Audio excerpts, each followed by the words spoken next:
శివ పురాణములో 26,000 శ్లోకాలు మరొక లెక్క ఉన్నాయి.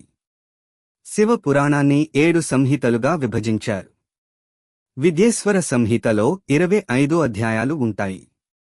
రుద్ర సంహితలో సృష్టిఖండము 20 అధ్యాయాలు, సతీఖండము 43 అధ్యాయాలు, పార్వతీఖండము 55 అధ్యాయాలు, కుమారఖండము 20 అధ్యాయాలు, యుద్ధఖండము 59 అధ్యాయాలు, శతరుద్ర సంహిత 42 అధ్యాయాలు, కోటి రుద్ర సంహిత 43 అధ్యాయాలు, ఉమా సంహిత 51 అధ్యాయాలు, కైలాస సంహిత 23 అధ్యాయాలు, వాయువీత సంహిత ఇది 2 భాగాలుగా విభజించబడింది 35, 41 అధ్యాయాలు.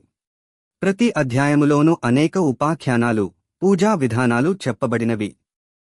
అన్ని పురాణములలోనూ మత్స్య పురాణములో తప్ప శివ పురాణము గురించి